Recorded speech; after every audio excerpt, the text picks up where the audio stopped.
Well, it's always cool. So I make most of my content, well, all my content's on social media, right? And it's not the same interacting with people on social media than in person, because you see like a number of likes or number of shares or number of followers, but on the screen, you know, it's just a number. But when you come out and you see 20 people, 50 people, 100 people, and they're all there to talk to you, to take pictures, it feels really different. So it's really nice just to talk to people, you know, see what they're worried about. People just want to share some positive stuff, get some gifts sometimes. So it's just, you never know what's going to happen when you meet people in person, and it's a really nice feeling. So my mom is from Mexico, my dad is from Uruguay, and I was born in Uruguay. It's a long story because my dad came to the U.S. during the dictatorship in Uruguay. Then he went to college, got his master's, then got his PhD, and became a professor at Texas A&M. And then my mom lived in Mexico. She met my dad. She moved to the U.S., but then she got deported in 1997. So then my dad would go visit her, and then she got pregnant with me, and then she moved to Uruguay, and then I was born in Uruguay. And then it took 5 years for her to be able to fix her immigration status and then come back to the U.S. So it's a very complicated story, but I mean, I guess it all worked out in the end, because if my mom hadn't been deported, then I wouldn't have been born. It's a chain of events, you know, so it is one of those things that happens. But thankfully now, both of my parents are U.S. citizens. I'm a U.S. citizen, and I try to, you know, dedicate my time and what I have to help those who don't have those same privileges. Well, I mean, it just kind of happened. So when I was in high school, my dream when I was young was to be a professional soccer player. That didn't work out, obviously. But anyway, back then I was the captain of the varsity soccer team by my junior year. And around that time, there was a lot of unaccompanied minors coming from Central America, mostly El Salvador, Guatemala, and Honduras.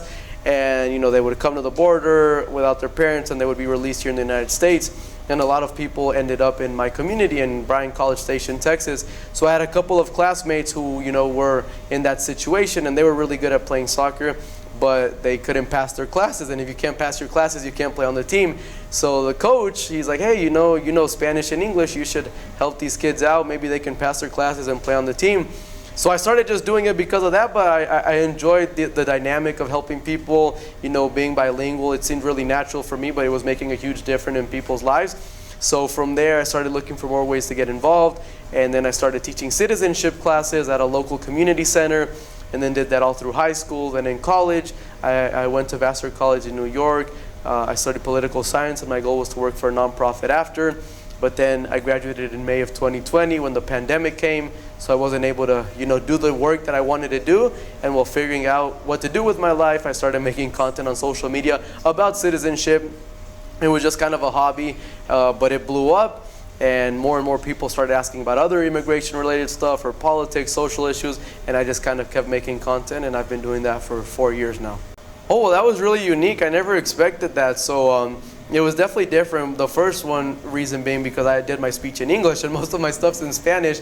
So I was like, I don't know, all the things I want to say are in Spanish, but you know, I can speak English, but it's not the same. You know, I feel more comfortable talking about certain things in Spanish. So that was like a different audience for me. And then I was like, I don't know what the reception is going to be like, because, you know, people who speak Spanish, a lot of them know me, but like, this is an introduction to a whole nother world. I was nervous what the reception would be like on social media or just even in the room.